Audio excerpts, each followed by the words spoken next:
بسم الله الرحمن الرحيم الحمد لله رب العالمين والصلاة والسلام على رسول الله وعلى آله وصحبه ومن تبعهم بإحسان إلى يوم الدين أما بعد السلام عليكم ورحمة الله mbokki maa ngi leen di nuyu bu baax di leen ziar di nuyu waa groupe bi yëpp di nuyu ñi jiite groupe bi ak programme am nu muy doxee di ko rafatal tamit di ñaan yàlla subhanahu wa taala mu gëne jëm si kaw xam naa incha allah subhanahu wa taala bëgg nañu def toute contribution si thème bi nga xam ne moom moo fi nekkoon depuis barke dembo suma juumul mooy ndax am néew dinañ amal ñi faatu est-ce que dinañ jariñi ñi nga xam ne ñoo fi dund tey waaw mu nekk thème la boo xam ne am na solo lool moo tax ne gis nañ incha allah mun nañu indi suñu contribution bi idinillahi taala bismillahi rahmani rahim alhamdulillahi rabbil alamin wa salatu wa salaamu ala rasulillah wa ala alihi wa sahbihi wa man tabi'ahum bi ihsanin ila yawmi ddin amma ba'd mbokk yi comme ni ngeen ko déggee mooy thème ndax ñi génne àdduna dinañ njariñ yi nga xam ne ñoo nekk fii si àdduna te li ñu mun a tënk si waxu jooju noonu mooy nit lépp looy wax da nga war a am dalili d'abord bu wér nga doogo si wax wala nga door ko pas xam nga ahlu sunna wal jamaa toujours dañuy wuuteeg ahlul bidaa si côté boobu ahlu sunna ñoom duñu am benn pas-pas ak wala benn gëm-gëm lu dul ñu gisi nas c'est-à-dire nas mooy jiitu seen gëm-gëm au contraire si ahlul bidaa ñoom seen toujours da ngay gis ne gëm-gëm mooy jiitu ko nas moo tax ne da ngay gis yi talax batu dafa bare trop seen mbir yi nit nag soo gëmee avant ngay am nas léegi yow dootoo xool lan moo wér wala lan moo wérul li nga gis rek mun na dëgëral sa wax moom ngay def ahlu sunna wal jamaa moo tax ne ñoo gën a noppal si kuréel yëpp ñoo gën a dal tamit parce que sonnol ñu seen bopp di am pas-pas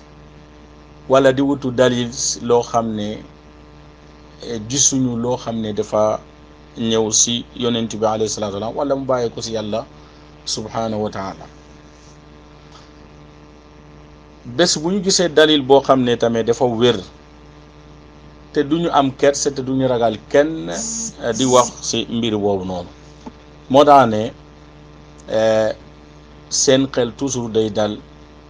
mais amuñu lu ñuy sonnal seen bopp ci leen masala bi su fekkee bëgg nañ ko comprendre tamit dañuy delloo ci nusuus yi rek ndax am na benn nas buy wax ne buy wér moo xam ne ci alquran la wala ci sunna la mooy ki nga xam ne dafa faatu mu ngi yawmal qiyaama dina jariñ koo xam ne moo nekk fii ci àdduna suñu gisee nas buy wax loolu ndax kon nas boobu noonu dañ koy jëlee ci alal umum su fekkee ne dafay indi umum wala dañ koy gëm alal xusuus su fekkee ne moom si dafa nekk si xusuus kon loolu yëpp mbir la boo xam ne zaaru masale dañ ko war a gëstu parce que soo demee si borom xam-xam yi dañ lay wax ne buntu qiyaas dañ koy tëj si baabul aqaid buntu qiyaas dañ koy tëj lu dul loo xam ne si tawxiid mun nañ ko nangul si loo fekkee loo xam ne dafay wane woo màggal yàlla subhanahu wa taala ak sellalam mais tawhid su boppam su fekkee dañuy xam ne lii suñu defee qiyaas dina yóbbu nit ñi si ilhaad ak taatil, bu boobaa bunt boo dañ koy tëj. kon nit warta gis si benn mbir boo xam ne si pas-pas bi lay wax ñu ne diw am na ko nga bugg qiyaasal na kon diw tamit dafa koy am. kon bu boobaa loolu buntu boobu borom xam-xam dañ kaa tëj si baab al aqida si qiyaas dañ koy tëj si aqida. loolu lu jar a bàyyi xel la. suñu tëjee buntu qiyaas foofu kon da ngay gis ne mbir yu bare nit ñi dañuy wax tey da ngay gis ne du doon lu wér, parce que dañ si qiyaas te qiyaas boobu noonu munta dem. kon bu boobaa comme al aslu su fekkee nekk na lu yàqu rek, lépp lu ñu si tabax rek day yàqu. wallahu almustaan. léegi suñuy dugg ci waxtaan bi dañuy gis ne ñun gisuñu benn nas boo xam ne dafay wax ne ku faatu dina jariñ ñiy dund, loo xam ne dafa wér. loolu gisuñu ko, mais am na ay yenn nusuus yoo xam ne am na ñuy déggee ne loolu ab njariñ la boo xam ne ab néew da ko def ci ku i dund. mais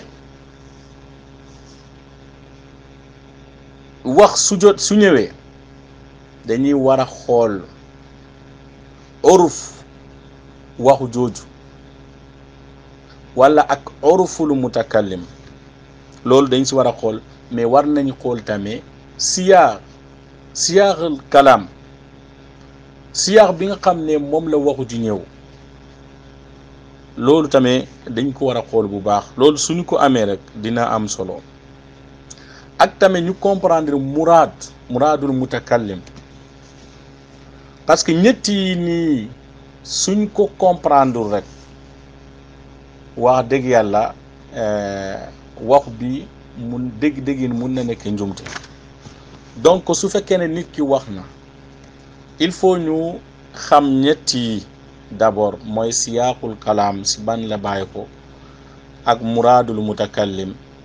ak tamit uruful mutakallim. léegi su fekkee ne ñu ne ndax ab néew dina jariñ kuy dund, yaakaar naa ne suñu xoolee siyaaq bi wala ñu xoolee uruf al mutakallim, ñu xool ne lii xew mooy ndax nit ki mun nga dem di istiraasa ci ab néew, walla nga am soxla léegi nga dem aar ko ab néew mu dem jàppale la. loolu pour man loolu mooy uruf bi nga xam ne nit ñi dañ ci wax ndax néew bi dina amal njariñ ni ku génne àdduna wala du ko amal njariñ. suñ comprendre loolu kon da nga gis ne ñenn ahadis yi nga xam ne dañ koy jël bu ko islaaloo dootul am chance, dootul am mawqif, même su fekkee ne wér na. su wérul nag xamal ne kon lu wérul moom kenn du ko islaaloo. su ko defee suñu xoolee dëgg-dëgg waxu ji mooy ndax néew mun na fajal soxla kuy dund ci àdduna. kon bu boobaa dinañ xam ne carrément ne loolu munta nekk, parce que nit ki nusuus yi li muy won mooy nit ki génne àdduna munul amal boppam dara. munul amal boppam dara. yonent bi alayhi salaatu wa salaam moo ne ida maata bani adama aw ida maata al insan inqataa amaluhu illa min thalath. nit ki su fekkee ne génn na àdduna ay jëfam yépp day arrêté lu dul si ñetti bunt yooyu noonu naka da koy liggéey avant mu génne àdduna. mu nekk sadaqa jaariya kama qaala nabi alayhi salatu wasalam as-sadaqatul jaariya wa ilmun ak xam-xam bi nga xam ne d'abord sadaqat jaariya mooy ay sarax yi nga xam ne nit ki bàyyi na ko fii mu ngi continuer si ginnaawam moo xam ne ay jëf ju baax nit ñi day borom xam-xam dañ koy misaale si ay garab ay jàkka ak yeneen mbir yi nga xam ne njariñ bi day continuer si julli ñi. ak ilmu bi nga xam ne nit ñi dañ si jariñoo xam-xam boo xam ne da ko bàyyi fii nit ñi dañ si jariñoo loolu tamit de si continuer. aw waladun saalih yad'u lahu wala mu am doom ju baax boo xam ne da koy ñaanal. kon lii mooy mbir yi nga xam ne da lay wane ne kon néew bi si boppam munul boppam dara. néew munul boppam dara ndax moom dina munale moromam dara keneen koo xam ne dafay dund. kon moo tax ne suñu jëlee ay nusus yoo xam ne dafa wér loolu war nañu doy ko ñu dem di jël ay nusus yoo xam ne nit ñi dañ si wute ndax wér na wala wérul. parce que da ngay gis ne boroomi xam-xam yi tamit ñi bare duñ si bàyyi xel da ngay fekk benn hadis ñu ne la sanadun sahih. ulamaay hadis dañuy wax ne suñu nee sanadun sahih loolu tegtalewul ne hadis bi boppam dafa wér. même su fekkee ne dañ la ne hadis bi si boppam wér na pour ngay istilaaloo ko il faut nga xool ne amul leneen loo xam ne da koy taksiisal wala mu koy gàllankoor wala mu koy nas. loolu yëpp wér na si bàyyi xel. hadis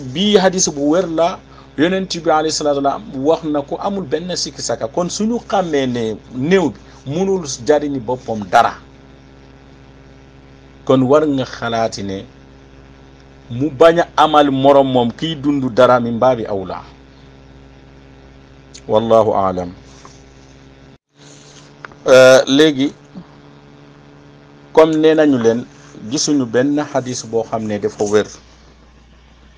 buy wax si ne ab néew dina jariñ ñiy dund. ma ne am nañu gis si ay ahadis jàpp nañ ne loolu ahadis yooyu noonu dalil la ne di néew dafay jariñ ñuy dund. comme mbokk mi Habib indi na fi ñaari hadis.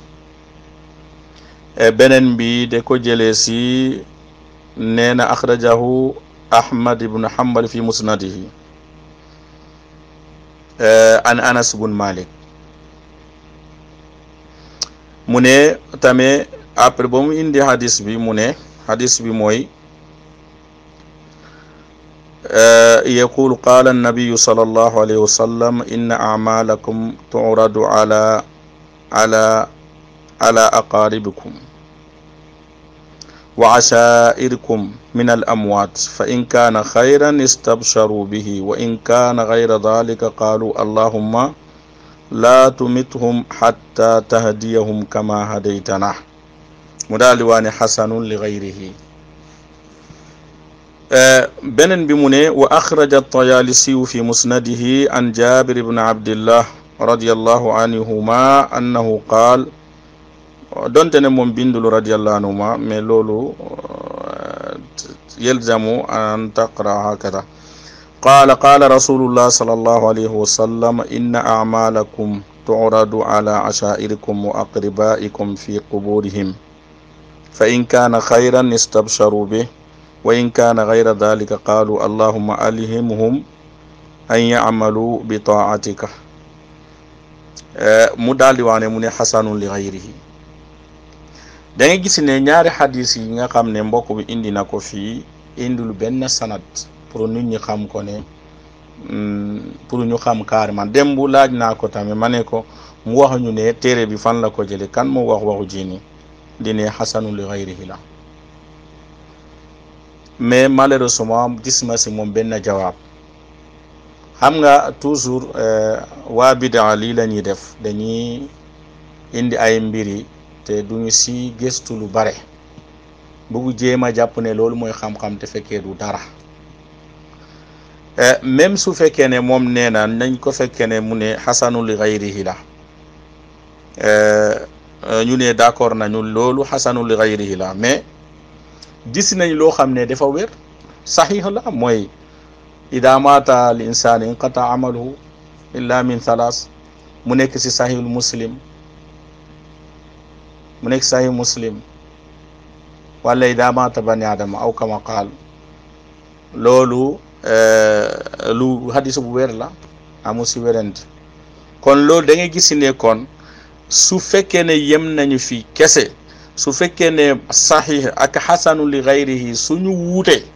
suñu munul jamoo seen diggante dañuy tarjih, kon bu booba xasanu li gayrihi day nekk shaad, saxiixu bi mooy nekk mahfuz. nga gis ne donc shaad boobu noonu kenn du ko jël. mais est-ce que dëgg hadis bi moom nu mu ko indee ni dëgg la noonu la? c'est pas vrai. hadis bi munta nekk xasanun li gayrihi. xam nga xasanun li gayrihi mooy daif bi nga xam ne taaddada turuqu, mais mu nekk daif boo xam ne mumkin yanjabir. loolu yooyu noonu nit ñi dañuy koy xool ne mu nekk ay mbir yoo xam ne vraiment daafu bi laysa bi shadid. mais est-ce que hadis bi nga xam ne moom la indi fii nii noonu la mel déedéet. d'abord hadis yi suñ demee si riwaaya bi nga xam ne moom la jëlee si Jaabir, riwaaya Jaabir soo demee si Abu Daawud at-Tayaalisi da nga fekk mu ne haddasana Salt bun Dinar an al-Hasan an Jaabir ibn Abdillah. al-Hasan al-Basri ñëpp xam nañ ne mudallis la, donc dafa ana fi hada al-makaan. kon bu booba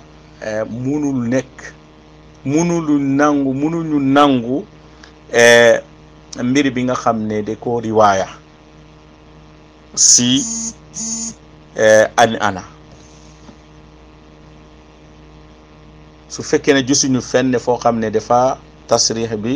bi sama. te fii ni nga xam ne moom la ñu indi ni Abu Daawud at-Tayaalisi moo ko indi, Hasan al-Basri dafay ana foofu, comme mu nekk tadlis Hasan. loolu benn la. donc hadis bi day nekk daif, munta nekk lu wér. beneen bi nga xam ne moom la jëlee si imam Ahmad. imam Ahmad moom dafa ne حدثنا عبد الرزاق قال حدثنا سفيان عمن سمع أنس بن مالك يقول قال النبي صلى الله عليه وسلم إن أعمالكم تعرض على أقاربكم إلى آخر الحديث. nga gis ne imam Ahmad riwaaya bi nga xam ne moom la indi fii moom dafa am na inqitaa diggante Sufyaan ak Anas, parce que dafa ne amman sami'a Anasan, kooku mooy kan? kon da nga gis ne lii moo tax ne hadis bi munta nekk aslan saxiix te xasanun li gayri,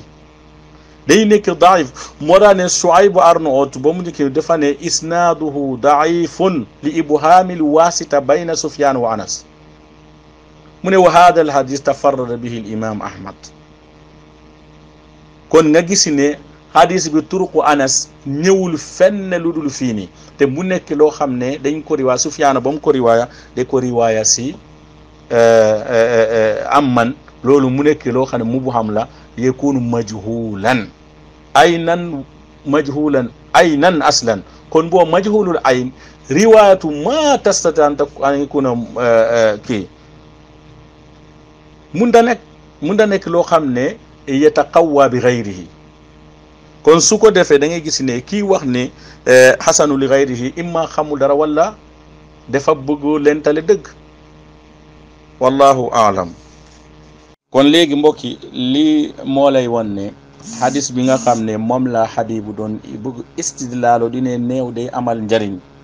ñiy dund wérul nekk loo xam ne sa aslan xasanu li gayrihi si boppam moo amul foofu la hadis bi daif ko waxee. gis nga riwaaya bi nga xam ne mooy riwaayat Abu Daawud at-Tayaalisi bi xam nga nee naa leen ne anatul Xasan al-Basri moo fa nekk sil kan la koy riwaa mooy an Jaabir te Xasan al-Basri muhaddisuun yi dañuy wax ne lam yasma min Jaabir aslan. kon su fekkee ne xam nga ne Xasan lam yasma an Jaabir kon bu boobaa sax mun nañ jàppe ne sax du an ana mais inqitaa moo fa nekk. as-sanadu munqati aslan bayna al-Xasan wa Jaabir wa ma dalika an ana kon kan moo fa nekk. kon da ngay gis ne hadis bi maaye sax kuy wax ne hadis bi dafa xasanu li gayrihi war wax dëgg yàlla war na seetaat boppam xaw ma kan la sax aslan. parce que moom dafa indi rek di ko wàccal waxuñu ne kan moo ko wax. léegi kon comme Hasan lam yasma an Jaabir kon hadis bi day nekk munqati. soo demee si tahdibu at tahdib da ngay fekk ne ñu indi foofu riwaaya boo xam ne di wane ne ñu laaj Abu Zur'a hal sami al Hasan ahada min al badriyin qaala ra'ahum ru'ya ra'a Usman wa Aliyan. ñu ne al Hasan al Basri ndax dégg na kenn si waa Badr. ñu laaj Abu Zur'a mu ne doodot dafa leen gis rek gis na Usman gis na Ali mais déggul kenn ci ñoom. mu ne qiila hal sami'a minhuma hadisan qaala la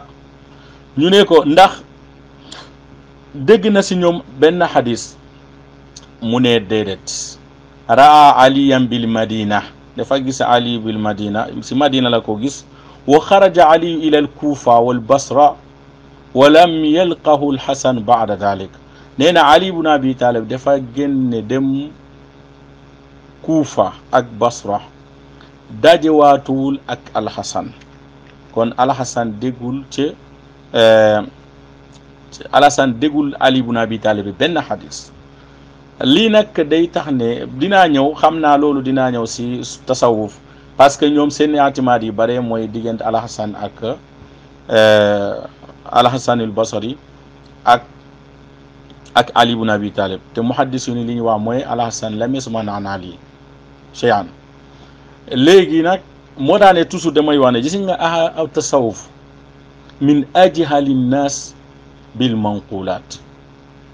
ñi gën a réeree si nuqulaat mooy nusuus riwaayaat wallahi tasawuf si la bokk. mais min amaqi nnaasi fil xayaalaat wal xuzaabalaat mais da ngay gis ni gën a suuxu si géeju xiyaal ak xuzaabalaat ak mbalit da ngay fekk ne tasawuf la ko. da ngay gis seen mbir yu bare yaatamiduna fi an Al-Hasan an Ali te muhaddisin dañuy saxal ne Al-Hasan lam yasma aliyan. kon loolu da ngay gis ne erreur bi nga xam ne erreur yu bare si tasawuf di ko def. mais loolu peut-être dinañ ñëw beneen jour incha allah di jàngat spécial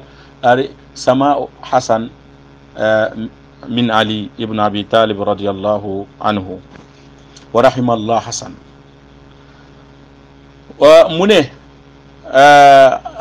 wa qaala al-Hasan ra'aytu Zubayra yubaayi'u Aliyan wa qaala Ali ibn al-Madini lam yara Aliyan illa in kaana bil Madina wa huwa ghulaamun. nee na Al-Hasan musu na wax ne gis naa Zubayr muy jaayante ak Ali mais Ali ibn al-Madini dafa ne lam yara Aliyan nee na Al-Hasan gisul Ali lu dul mu nekk jamono bu ñu nekk Madina Ali nekk Madina wa huwa gulaamun al-Hasan al-Basri nekkoon xale la woon walam yasma min Jabir ibn Abdillah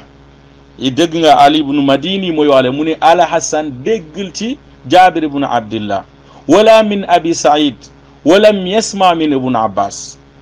wa ma ra'aahu qattu kaana al-Hasan bil Madina ayyaama kaana ibn Abbas bil Basra. kon loolu moo lay won ne riwaaya bi nga xam ne moom la ñu wax ne mu ne al-Hasan an Jabir munqata la parce que lam yasma minhu moo tax ne mu indi sa an ana kon hadisi boobu noonu naka la mun a nekk hasanun li ghayrihi lu dul ki nga xam ne dafay lambatu si ilmul hadis wala wax dëgg yàlla dafa ñeme yàlla loolu di jéema dëgërel hadis boo xam ne vraiment munta dem fen wallahu almustaan. léegi kon yaakaar naa ne si côté nit ñi ordinaire yi néewu ordinaire yi moom mbiru leer na mooy li wér mooy nit kuy faatu du mun a boppam dara donc ku dul munal boppam dara mu bañ a munal moromam dara moo gën a yomb moo awla moo tax ne ñu gis ne amul benn dalil buy ñuy won ne néew dina jariñ ñiy dund kon loolu mooy loo xam ne dinañ ko tënk si waxtaani jooju. léegi ñu dem si yonent bi alayhi salaatu wasalaam mbokk mi indi na benn hadis ba tey jëlee ko si ibnu Mas'ud radiyallahu anhu anna nabiya sallallahu alayhi wa sallam qaal xayaati xayrun lakum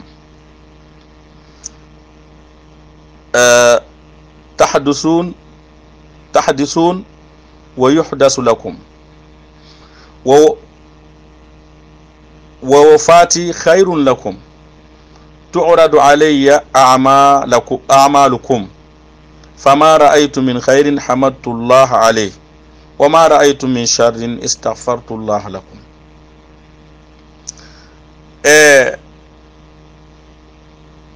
mu ne yonent bi alayhi salaatu wa salaam mu ne sama dund moo gën ci yéen seen dund parce que da ngeen di defu bàkkaar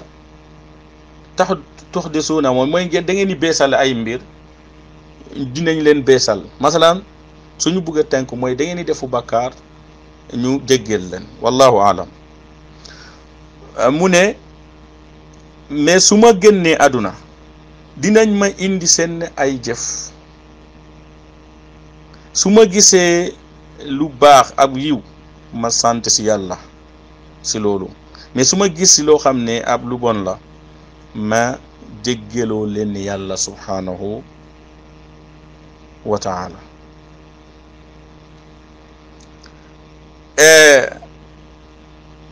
hadis bi moom nee na Haythami nee na rijaaluhu rijaalu sahih mu ne Bazzar indi na ko si musnad kama fi kashfil astar an zawaidil Bazzar nee na bi isnaadin rijaaluhu rijaalu sahih kama qaala xaafid Nuruddin al Haythami tayib mu ne Suyuti nee na fi lxasaais al kubra sanaduhu sahihun nee na xaafidul iraqi yaani mumkin al ibn wal ab boobu la noonu la Zeynuddin wa ibnu Waliddin al iraqi rahimahumullah nee na moom nee na isnaaduhu jayd wa bon ba ñëw ba kii ni mu indi ay riwayat ibnu Saad tamit mu nee na bi isnaadin hasan. tayib li ma ko bëgg wax ne moom laa waxoon na bu njëkk ma ne ko gis nga muhaddisun suñu leen ne sahih rijaalu sahih loolu taxul ne hadis bi dafa wér déedéet bal sa dañ lay wax ne loolu si boppam nit su ko waxee muhaddis boo xam ne am na xibra su la ne isnaaduhu sahih wala hasan moom mu ngi lay joxoñ am na mbiri bu nekk si matin wala nga dem seetaati wax ji bi ba wax loolu il faut ñu bàyyi xel si loolu. gis nga hadis di nekkul ne da ngay ñëw di taqlidi noonu hadis il faut nga jàngat ko nga xam nit ñi seen istilaah yi hadis si istilaah la ak faham qawaid manahij ak tamit nga gëstu lu bare bare di mudakara, sinon mbir yu bare da lay réer si mbir mi. kon waaye ñi nga xam ne ñi fi wax fi yëpp gisoo kenn si ñoom koo xam ne dafa ne wér na. xawma li ma gis fii mooy xanaa li nga xam ne gisuma ko, mais lii ñëw fii nii mooy ñoom ñëpp li ñu wax ne isnaadu bi la ñuy joxoñ. kon ça veut dire que ñoom li ñu lay wax ne isnaadu bi moom am na wér na. am nañu sax surtout ñi nga xam ne dañ ne rijaalu sahih, moo tax mais loolu waxuñu la ne sax isnaadu bi sahih, parce que loolu tamit il faut ñu bàyyi xel si loolu. rijaalu sahih mooy rijaali ñi riwaaya hadis bi nag ñu ngi si téere yu wér, masalan mun na nekk ay Bukhari ak Muslim mu la ñu nekk mais pas yadullu ala anna isnaadu, parce que ñooñu noonu su nekkul isnaadu boo xam ne mu rakkab la ila fil Bukhari wa Muslim, kon buba suñu la ne rijaalu sahih du tax ne ñu nekk hadis bu wér sax, wala sanadu bu nekk sanadu bu wér. parce que ñaari nit ñi mun nañu bokk si Bukhari ak Muslim wala si Bukhari sax, mais kenn ki su riwaaya si kenn ki rek problème am. moo tax ne waxuñu la ne sanadu bi dafa wér. si Haythami lum la wax dafa ne rijaalu sahih. xanaa nga ñëw si Suyuti moom mu ne la sanaduhu sahih. ba tey loolu nga ñëw si mu ne xaafid yaa ñoom nee na sanadu isnaadu njëy. kon ñoom ñëpp amul kenn ku lay wax ne hadis bi dafa wér. kon bu boobaa soo fekkee zaaru wax yi nii da nga war a taxaw nga xool matini nga càmbare ko, est-ce que amul matini bu wuutee ak moom. est-ce que amul matini bu wuutee ak moom. tey loolu moo gën a am solo. léegi ñun ba ñu demee ba càmbar matini bi ñu dem gëstu ñu gis ne matini bi ni wuute na ak benn matini boo xam ne moo ko gën a wér. boobu mu ngi si téere yu wér. da ngay fekke ne soo demee si Muslim yonent bi alayhi salaatu wa salaam muy wax si hadis boo xam ne hadis bu wér la, nekkul sa Muslim kese moo ko indi. da ngay fekke ne yonent bi alayhi salaatu wa salaam mu ne muy wax ne mu jàngal nit ñi benn jour suura bi inna a'taynaka al-kawthar fa salli li rabbika wanhar inna shani'aka huwa al-abtar. summa qaala atadruna ma al-kawthar, ndax da ngeen xam ne lan mooy kawthar. fa qulna allahu wa rasuluhu aalam. saxaaba yi daal di wax ne yàlla ak yonentam ñoo xam. lii dañ koy wax su fekkee ne yonent mu ngi dund mu laaj jamono jooju ñu ne la allahu wa rasuluhu aalam, yàlla ak yonentam ñoo xam. mais su fekkee ne yonent bi dundul tey nit su la laajee da ngay wax rek allahu aalam, moo gën a munasaba. su ko wax tamit wallahu wa rasuluhu aalam la allahu la baas, wallahu aalam. mu ne yonent bi daal di leen ne fa innahu naharun waadanihi rabbi azza wa jalla alayhi xayrun kathir huwa hawdun taridu alayya ummati yawma alqiyama aniyatuhu adadu nujumi fa yuxtalaju alabdu minhum fa aqulu rabbi innahu min ummati fa yaqulu ma tadri ma ahdasat ba'dak. yonent bi alayhi salaatu wa salaam mu ne leen ndax xam ngeen lan mooy kawsar. ñu ne ko yàlla ak yonentam ñoo ko xam. yonent bi alayhi salaam mu ne loolu de ab dex la boo xam ne yàlla moo ma si diggee, azza wa jalla sama borom moo ma si diggee. nee na am na yiw yu bare foofu mooy xawdu bi nga xam ne sama xeet foofu lañ may fekkee yawmal qiyaama. nee na ab pot ndaal yu fa nekk, pot ndox yu fa nekk, wala ak kaas yu fa nekk, ñoon bare waay bi mu ngi tolloo ay biddiw. mu ne fa yuxtalajul abdu minhum, dinañ jël benn waay dàq ko si mbir moom, dañ koy génne. waaw dañ koy génne dàq ko. yonent bi daal di waane fa aqul rabbi innahu min ummati, sama borom kii di sama umma la bokk. fa yaqul yàlla daal di wax ne ma tadri ma ahdasat baadak, xamoo ñi lan lañu def sa ginnaaw. déglu baax mu ne ma tadri, mu ne xamoo.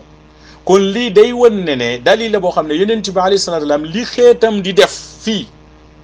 loolu xamuñu ko woon. lu ab xeetam di def du ko xam lu dul loo xam ne dañu jël yóbbu ko si moom, yi nga xam ne dafa ñëw si nas yoo xam ne dafa wér, loolu nit mun na si nangu. mais loo xam ne nas yu wéruñu si loolu duñ ko mun a nangu. alayhi salaatu wassalaam. léegi su ko defee suñu xamee ne hadis bi nga xam ne moom la mbokk bi di indi toujours wérul, wala ñu gis ne am na boo xam ne moom moo ko gën a dëgër mu nekk hadis buy wane ne yonent bi alayhi salaatu wassalaam xamul ne lu ab xeetam di def si ginnaawam, si bi nekk hadis bu leer nañ ne mu ngi si Sahih Muslim, comme ni ma leen ko waxee ma tadri ma ahdasat baadak. hadis ya moom hadis bu siiw la, ay siyaax yu bare moo ñëw foofu. waaw, ay siyaax yu bare moo ñëw, yaakaar na jarul ñu dugg si yooyu noonu, mais li ma lay wan ne mooy hadis bu yooyu yëpp dañuy koy wax ne xamoo ñoom li ñuy sosu sa ginnaaw. mais am na mbir yoo xam ne ay ahadis ñëw na si yonent bi alayhi salaatu wa salaam ku ko niyu wala kii ni ay malayka yi ñoo jël yóbbu ko. léegi su fekkee ne loolu am na, moom li mu wax fii ni sax hadis bi moom ñu ne léegi hadis bu wér la,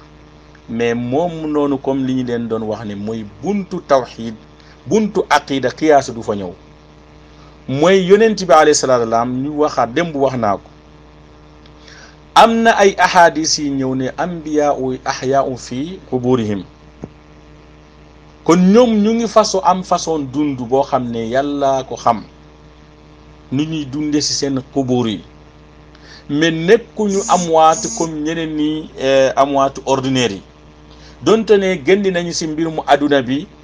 nit ki ni mu war a faatoo ci àdduna fii nii loolu dal na leen.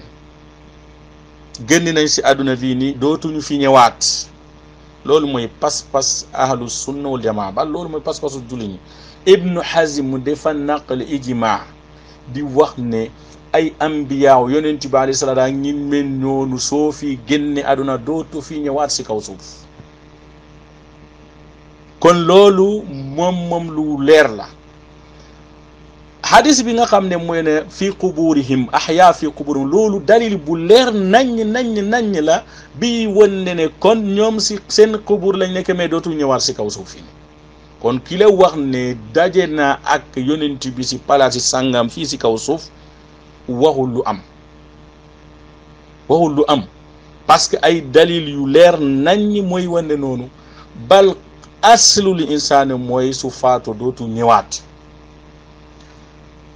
loolu sax dama si buggu kii tuuti parce que man waxu bare na si côté boobu trop, mais man toujours damay su ma déggee ñenn ñi si suuf yankee ñuy wax damay wax ne Shaafi'i lu muy wax toujours dëgg la quoi. gisuma ku ñàkk a xel koo xam ne tasawuf dafa dugg si yaramam, parce que dañ leen fekke ñuy istidlaal yenn mbir yoo xam ne aslan borom xel du si istidlaaloo. maintenant benn jour maa ngi jógee Thiès dem aéroport, ma doon déglu audio benn waay buy défendre ne yonent bi alayhi salaam mun nañ ko gis. xam nga lan la ay xuzaabalaat, ay mbir la yoo xam ne aslan kenn wérantewul si. mooy masalan nit ki faatu yàlla dëkkal ko léegi ñëpp a gis, loolu kan moo si wérante. mais ñun kay li ñu bañ mooy kii taxaw fale buggu wutale boppam benn ngeneel boo xam ne ak taxsis boo xam ne yonent moom la taxsis, wala martaba boo xam ne moom moo foo yëgg moom kese la ñu gis si yonent bi alayhi salaam. ñii wax fi yooyu yëpp kenn waxul la ne dañ ko suñ ko dekkee su fekkee dafa dekk nit ñi dañ koy gis comme niñ ko den gisee ba mu fiy dund. li nga xam ne waa ji dafa islaaloo yooyu yëpp ba mu ñëw nu ne Ibn Taymiya dafa wax si ay fas ay nangam yëpp yooyu yëpp mbir la boo xam ne xissi la ñëpp gis nañ ko. mi nga xam ne xisatu Uzayr la ak yi nga xam ne moom mooy tuyuru Moussa Ibrahima yëpp lan naka la demee est-ce que Ibrahima kese moo gis yooyu wala ñëpp ñu fa nekk gis nañu ki ñu wax ne tey Uzayr la wala du Uzayr est-ce que moom kese moo gis yooyu wala est-ce que benn nit kese moo wax ne man maa ko gis wala ñëpp ko gis kon moom xayaat pour ihyaul amwaat moom mën na nekk mu'jiza mën na nekk si karaama mën na nekk si karaama mais day nekk loo xam ne nit ñi ñoo koy gis mu nekk hissiyan loolu mën na nekk mais kanta nit yi faatu ba pare après ay benn ñoo koy gis ñi nga xam ne dañuy wutal seen bopp ay martaba loolu kan moo koy gëm xanaa ko xam ne sa xel dafa xaw a manqué et puis waxu jooju noonu kan moo ko njëkk wax si àdduna bépp diine boo xam ne dafay yàqu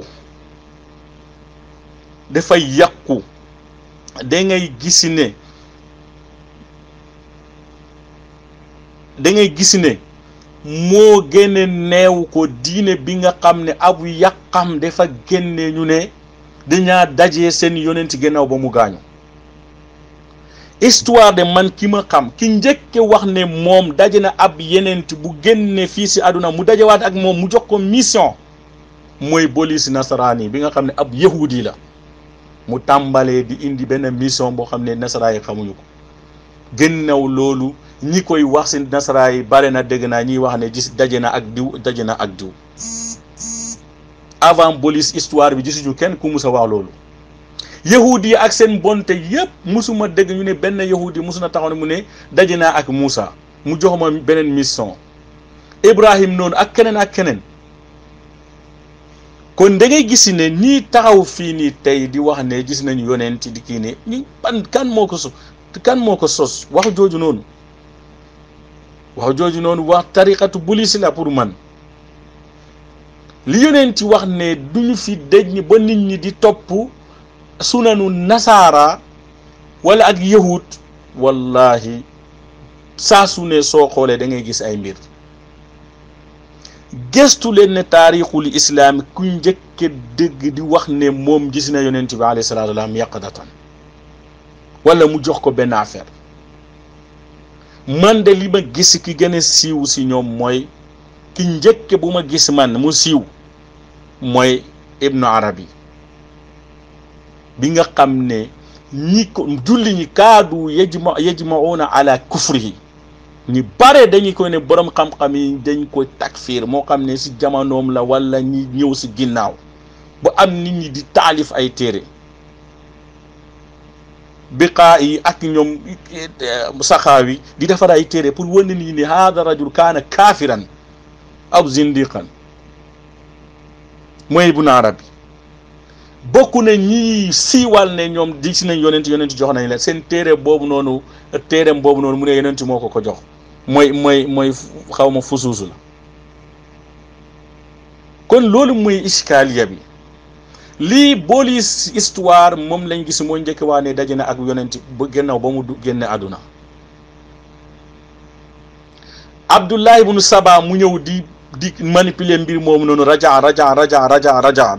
benn politique la te benn mission la mooy mu nekk mission yahudi donc tey nit ñi tamit di taxaw di wax ne gis naa yonent jox na ma lii loolu mooy musiba su fekkee ne ñoom Ibnu Arabi ñoo njëkk wàll yi nga xam ne ay xarnu sadis lañu nekk si sadis lañu nekk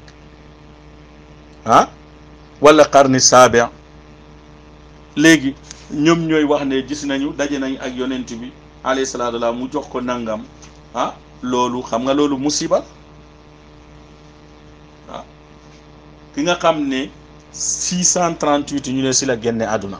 mu ne qarne saabi al hijri léegi avant loolu doo dégg kenn ku siiwal mu ne moom gis na man de gisima kenn ku siiwal ne gis na yonent bi alayhi salaatu wa salaam avant waa ji nii même su fekkee ne waxu ji amoon na peut-être ñenn ñi dañ ko doon nëbb parce que loolu moom dafa gaagi si tasawuf ak chia ñoo bokk si tuqiya. loolu yëpp xam naa incha allah suñu programme suufiya dinañ si ñëw incha allahu taala. mais kon pour te dire mooy lii réalité bi mooy yonent bi alayhi salaatu wasalaam xamul ne lii nga xam ne mooy ñëw si ginnaawam si xeetam li ñuy def lu dul ñi nga xam ne yàlla dafa koy won mooy salaatu yi nga koy def ak taslimaat yi nga xam ne nit ñi dañ ko def malayka yi dañ koy yóbbu si moom. loolu moom sax na si ay ahadis en même temps ñu ne yonent bi alayhi salaatu wasalaam seen xayaat am nañ foofu xayaat seen qubur ambiyaaw yëpp noonu la parce que ay ahadis yi ñëw na si borom xam-xam riwaa wéral nañ li loolu dafa wuute ak loolu du ñu mun a xiyaase si loolu kenn si ay mbindeef yi yonent moom alayhi salaatu lu mu am du ñu mun a xiyaaseel ko kenn waaw. donc loolu ak suñu boolee loolu ak li ñuy leen wax tamit mooy buntu xiyaasi si boppam du dañ koy tëj si aqaid dañ koy tëj foofu parce que aqida moom tawqiifi la mooy nas mooy ñëw ñu ne lii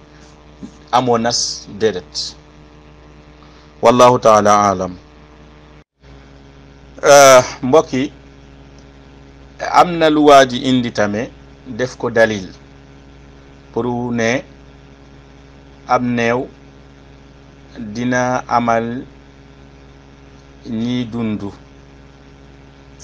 dina leen amal njariñ wala dina jariñu ñuy dund. mooy qissatul mi'raj bi nga xam ne yonent bi alayhi salaatu wasalaam ba mu demee ak yàlla subhanahu wa taala gisante ak borom bi subhanahu wa taala mu daal di ko jox juróom fukki waxtu julli. ba mu ñëwee si Moussa alayhi salaam Moussa mu ne ko dellool sa borom nga ñaani ko mu wàññal la sa xeet du ñu mënu lii. noonu la demee boo comme ni ngeen ko xamee boo mu des juróom waxtu. ñu ne comme Moussa dafa faatu alayhi salaam moom def na loolu boo jàppale dafa waxtaan ak yonent bi alayhi salaatu salaam ba yàlla wàññel ko mu dem ba juróom waxtu. loolu ab njariñ la boo xam ne kon ab néew moo jariñ julli ñi dañuy jàpp ne ñu ne kon ab néew moom moo jariñ ni julli ñépp tey.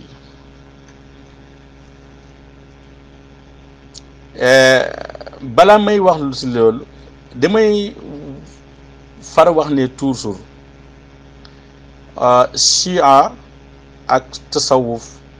presque ñoo bokk baay même suñu bokkul yaay. parce que aka bare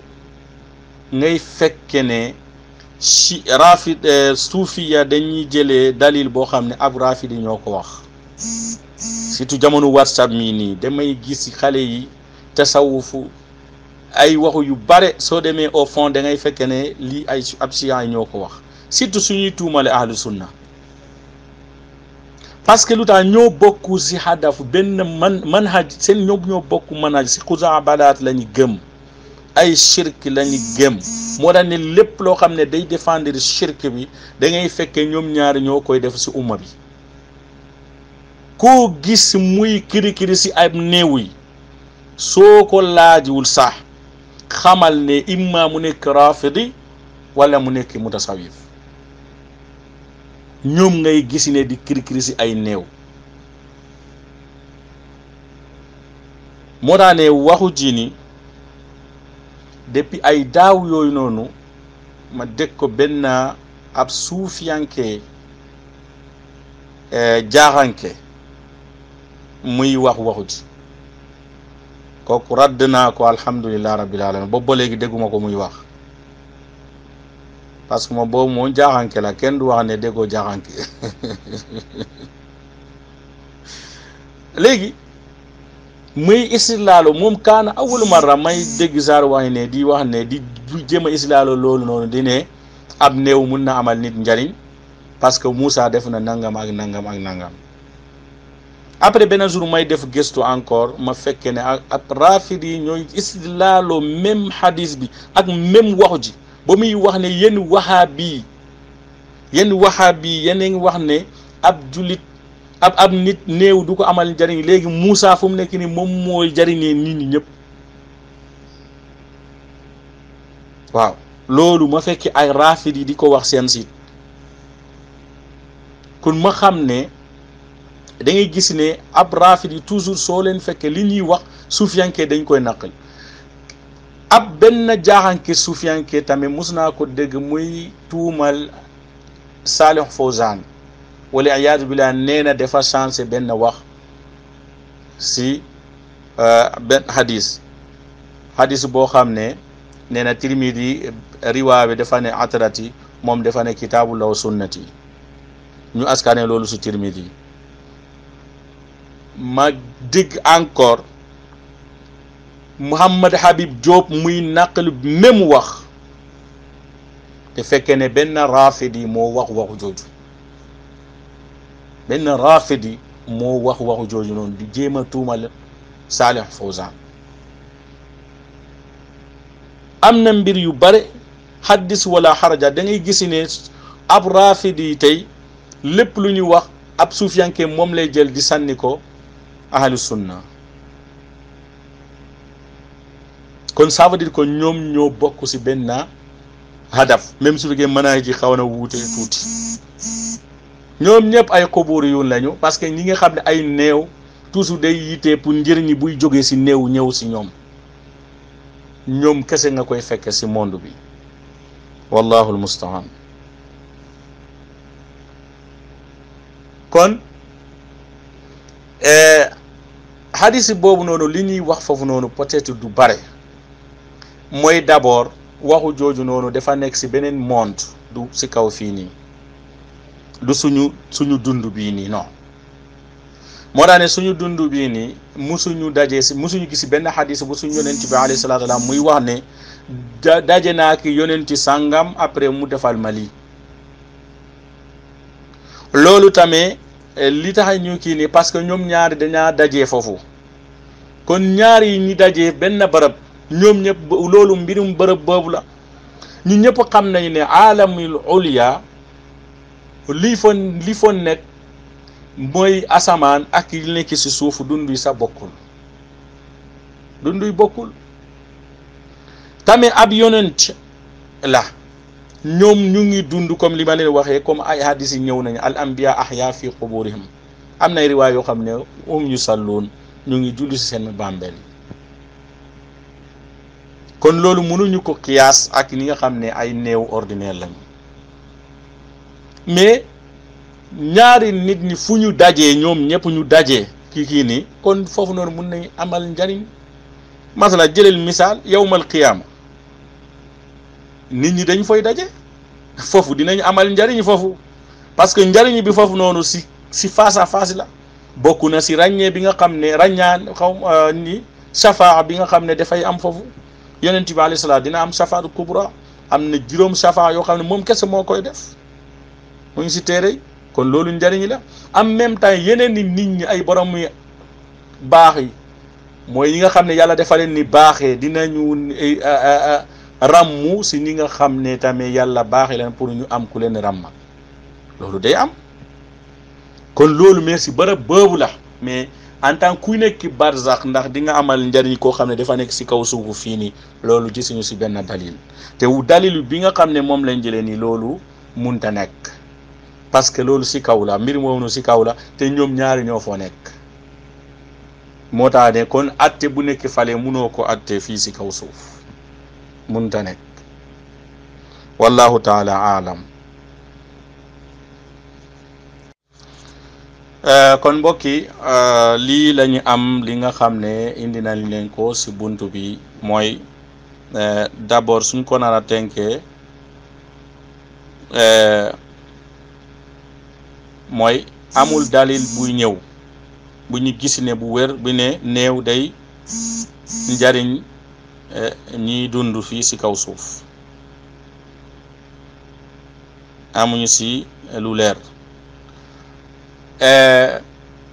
pas-pas nag bu wér mooy loo xam ne dafa am dalil ba pare ñu pas ko ñu gëm ko